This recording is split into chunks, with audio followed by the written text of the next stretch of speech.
आजकल किसी भी परिवार के बीच में हो रहे इन मतभेदों, इन झगड़ों के कारणों को जानकर आप लोग हो हैरान रह जाएंगे।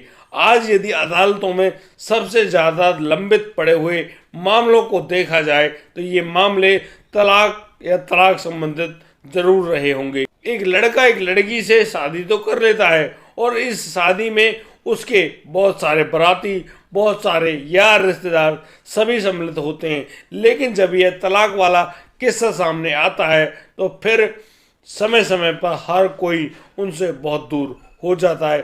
फिर तो भाई देखने के लिए भी नहीं आते हैं आखिर उसके जीवन में क्या घटित हो रहा है।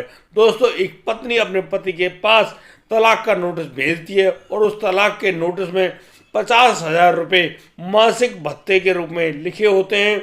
उस पति को 50,000 रुपये उस महिला को हर महीने देने होंगे।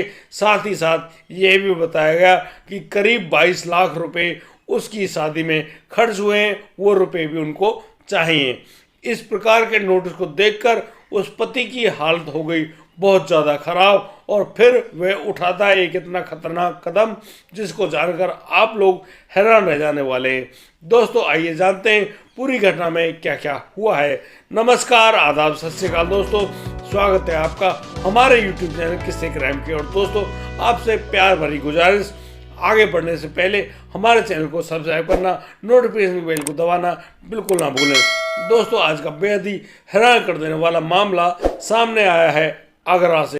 आगरा जो कि प्यार की नगरी कहा जाता है। इस आगरा में ताजमहल जैसी एक बहुत ही प्रसिद्ध इमारत भी है जिसको हम सब लोग प्यार की प्रतिमूर्ति के रूप में जानते हैं। कैसे शाहजहां ने अपनी पत्नी मुमताज़ के लिए इसको बनवाया था। दोस्तों, जिस प्रकार से आगरा फल फूल रहा है, आगरा की समृद्धि को देखते हुए अच्छे अच्छे ज़िले भी घबराते हैं। दोस्तों, यहाँ दिन रोज़ पर्यटकों का आना जाना लगा रहता है और सभी लोग ताजमहल के दीदार करने के लिए अवश्य आते हैं।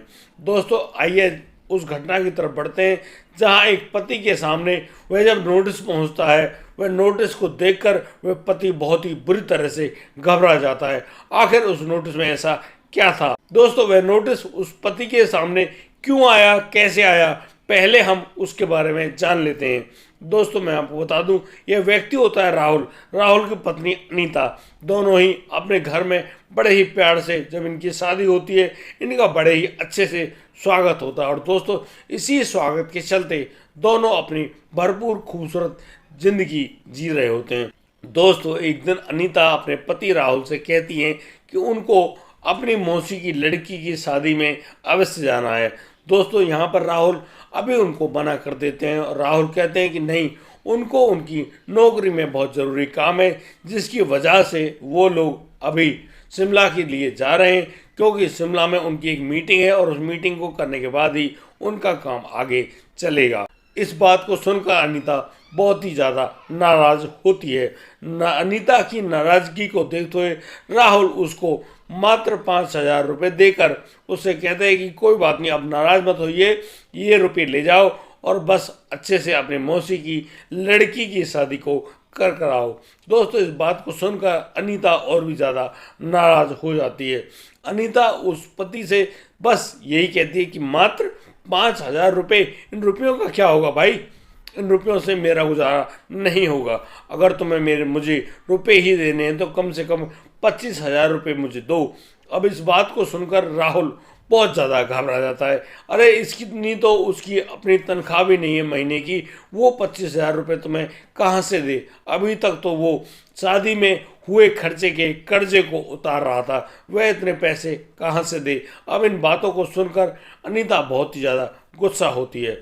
और दोस्तों, अब अनीता चली जाती है अपने बेडरूम में और बेडरूम में जाकर अपने ब्रीफ केस को पैक करने लगती है, यानी कि अपने सभी कपड़ों, सामान वगैरह को एक सूटकेस में पैक करती है और उसको लेकर चल देती है अपने मायके की ओर। जैसे वह घर से निकलती है, राहुल उनसे पूछता है तो यहाँ पर अनीता उसको जवाब देती है कि उसको उसके मायके जाना है और वह उस शादी में अपने मायके से ही जाएगी। राहुल अपनी पत्नी अनीता को रोकने की खूब कोशिश करता है, लेकिन अनीता तो गुस्से में आग बबूला है, वह तो सुनने का नाम ही नहीं ले रही है।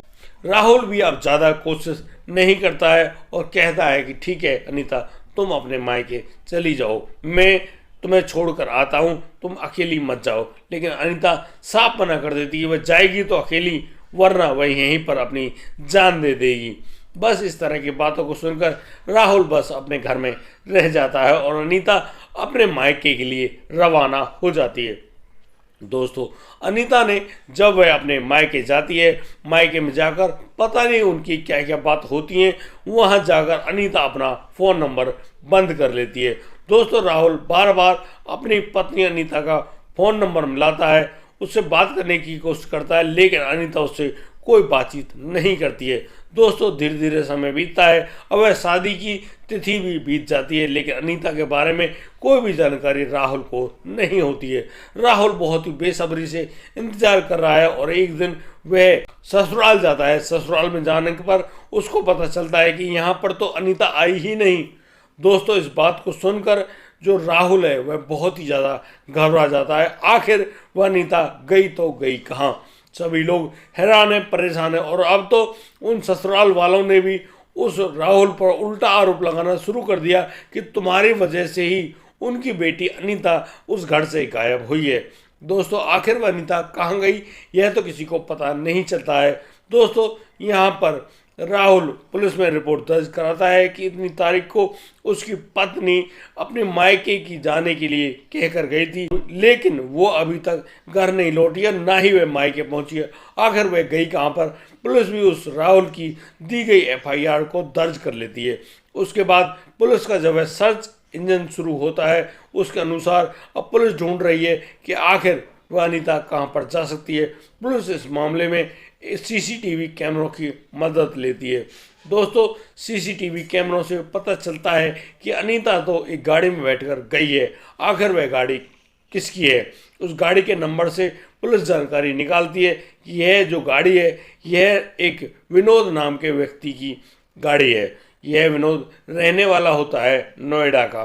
और दोस्तों, विनोद नोएडा में जो है वह उस गाड़ी को नोएडा लेकर ही गया है, यानी कि पुलिस के पास टूल टैक्स वगैरह से हर जगह से उस गाड़ी के बारे में जानकारी मिल जाती है। पुलिस अब उस अनीता को ढूंढते हुए सीधे पहुंच जाती है नोएडा। नोएडा में अब विनोद की छानबीन चल रही होती है, तो पुलिस यहाँ सेक्टर 26 में पहुंचती है और वहाँ पर जो विनोद रह रहे होते हैं एक मकान में किराए पर, उस विनोद के घर पहुंचती है। जैसे ही वहाँ का दरवाज़ा खटखटाया जाता है तो वहाँ पर अनीता सकुशल बरामद होती है। अनीता जो कि यहाँ पर विनोद की पत्नी के रूप में रह रही होती है, यानी कि पुलिस जैसे ही उस पूरी हालत को देखते हैं, यहाँ पर पुलिस की भी आंखें फटी की फटी रह जाती हैं।